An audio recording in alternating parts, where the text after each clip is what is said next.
thing is, you could put one here and then put one where your foot is. Okay, let's try that. I'm going to move this just because I don't want it to get it hit. Because I'm thinking...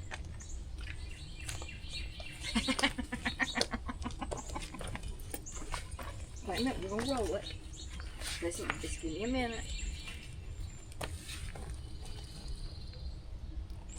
All right, now where are we going? Here? I think let's go right here.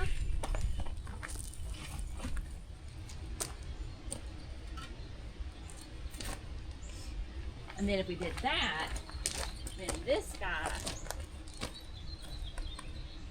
Can go back in there. can go back in here.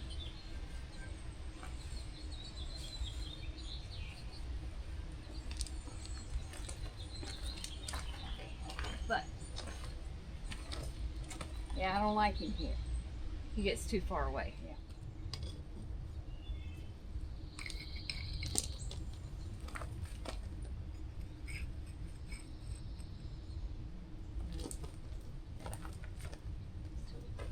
Yeah. Oh, now there you go. Okay, what you got?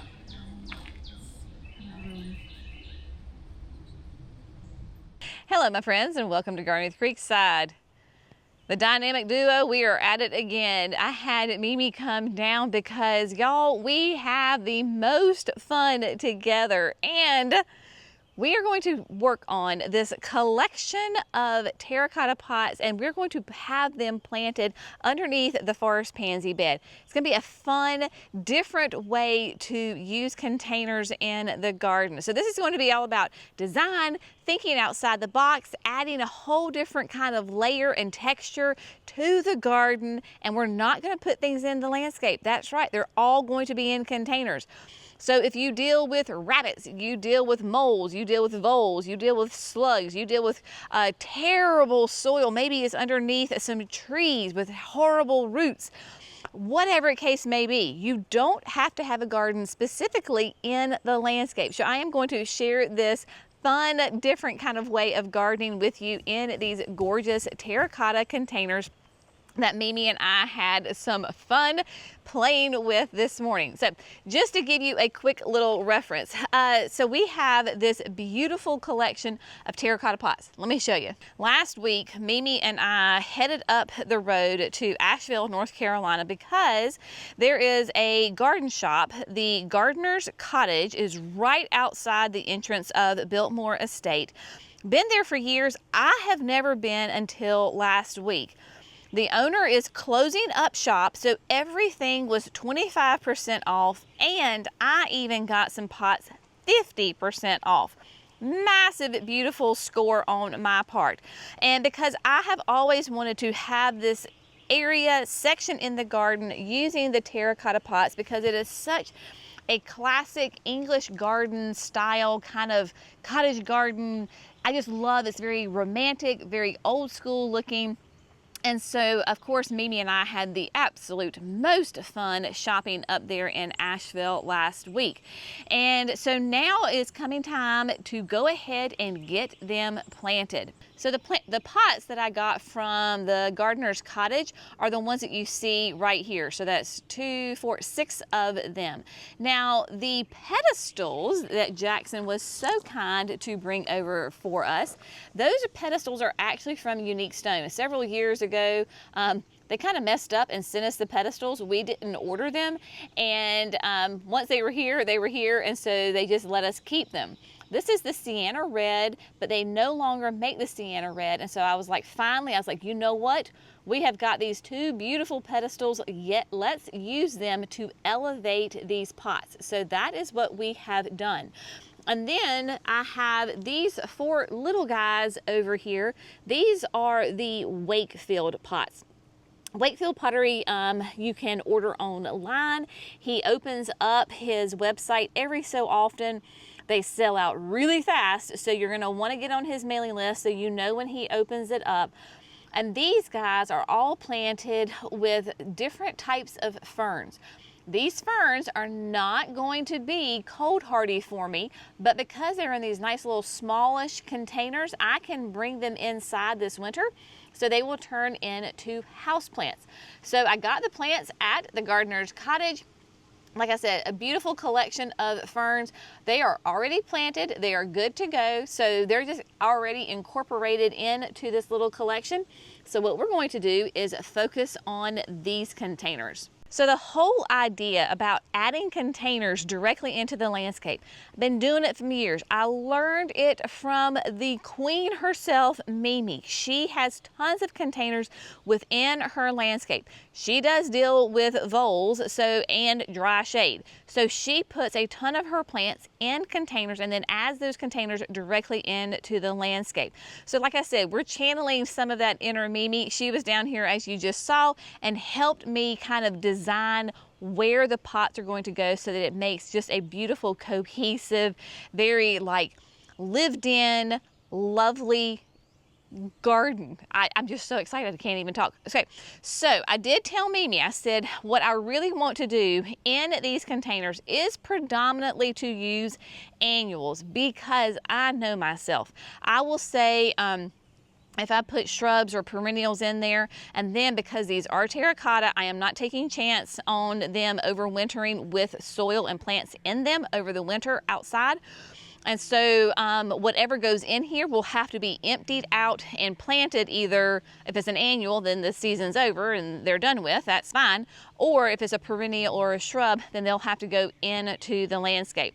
So we're only going to do 2 shrubs and 1 perennial, and then everything else is going to be annuals. And then of course, like I said, the little Wakefield pots are going to be houseplants. They just will go inside. But I want to do color and texture and movement, all of the fun things. So I have got to go collect 3 different plants up from production. So let's go together and go a little shopping. I have my list, so I know exactly what I'm going to get.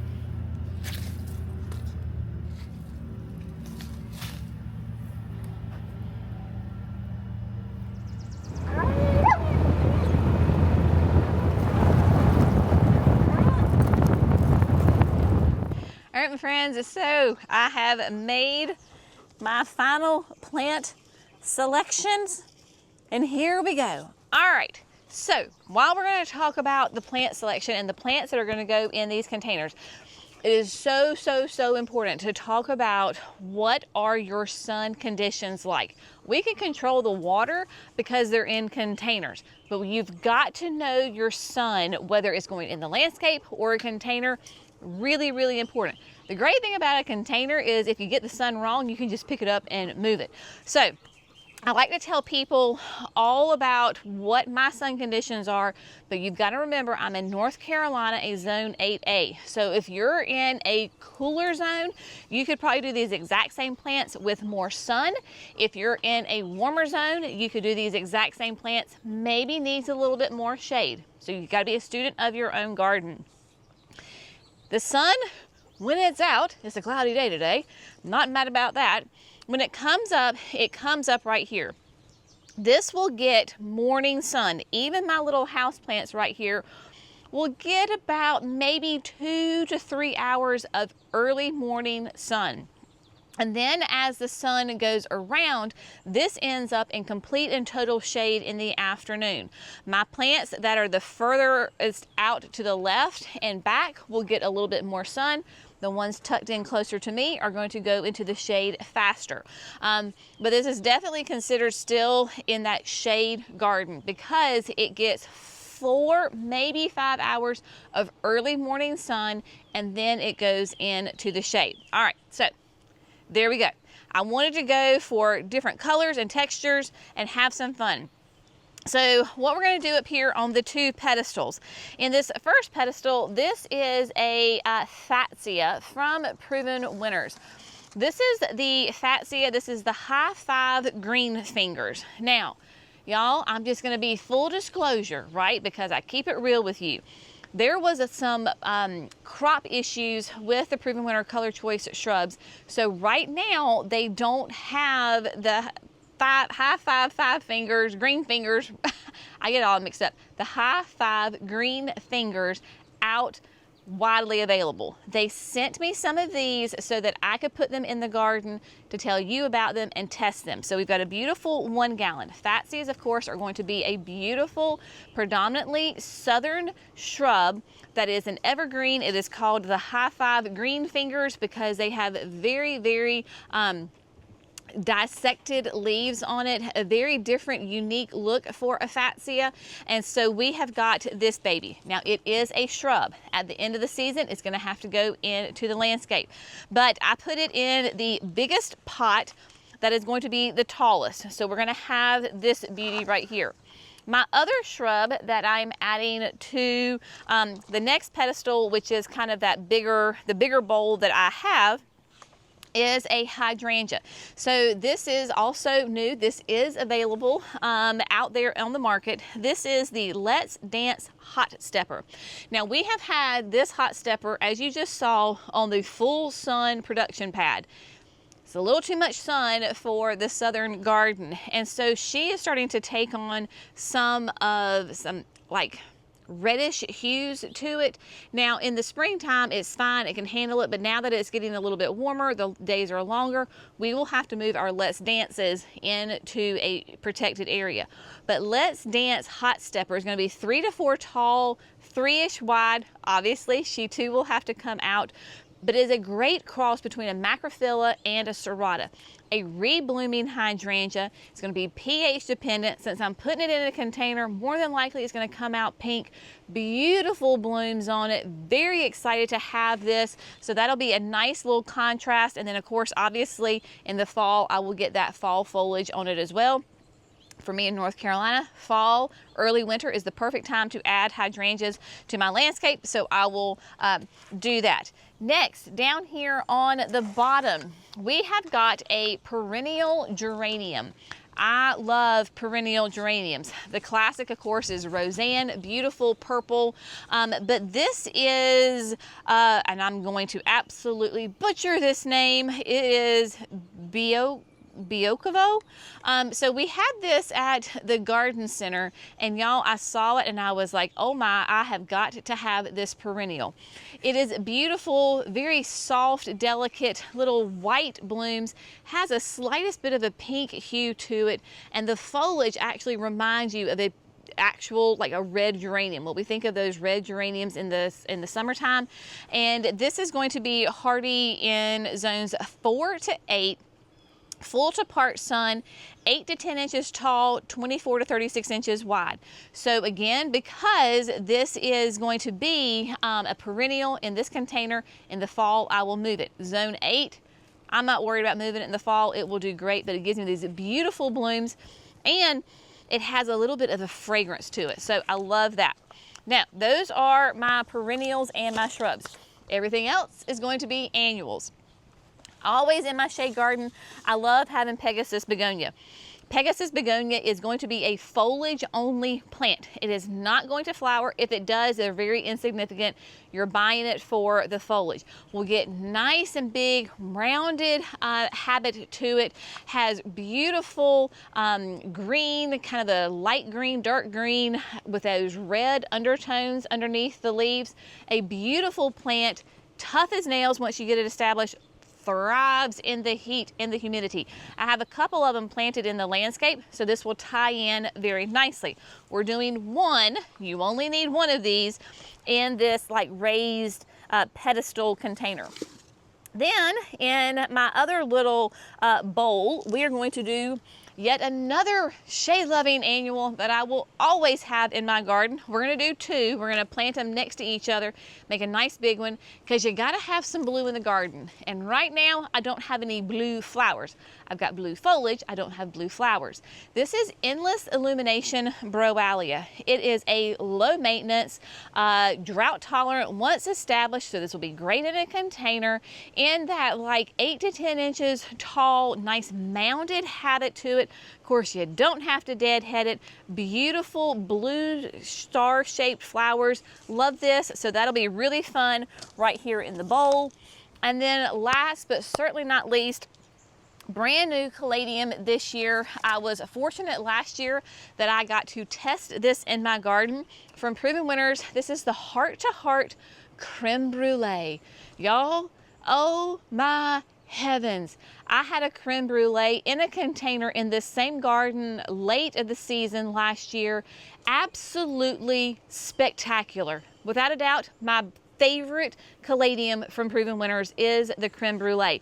Now this is going to be a little bit more for the shade. I will say though, last year it was on the other side of the Forest Pansy bed and it got nothing but hot afternoon sun and it thrived. So there you go.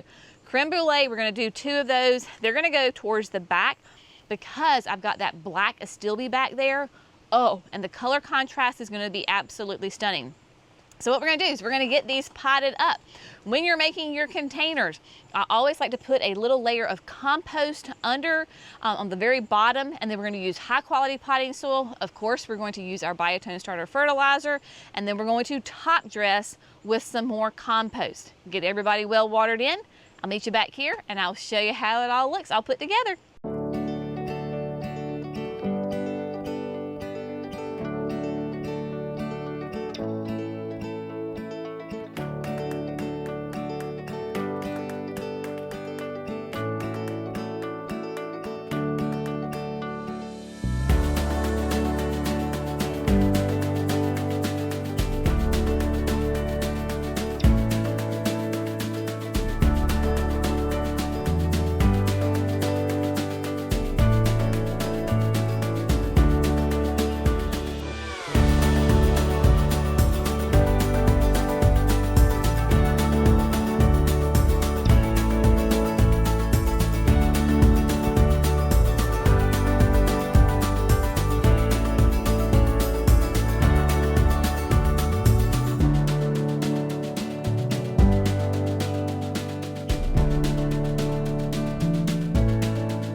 Y'all, the planters are all done. Everybody is nice and snug in their new home. I am loving it. This is so fun. Is that just not a pretty little picture right there? I think it's absolutely stunning. And just having all of the different containers in there, that is one thing that I have learned from my mama, is you can have different containers, shapes, sizes, the more the merrier.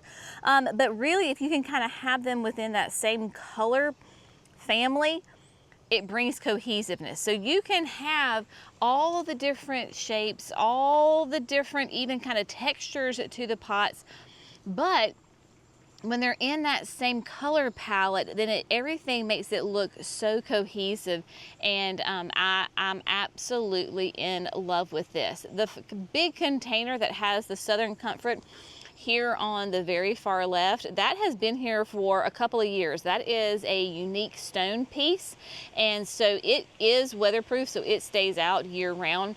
Like I said, it's been here probably at least 3 years, if not 4, going, this could be its 4th summer.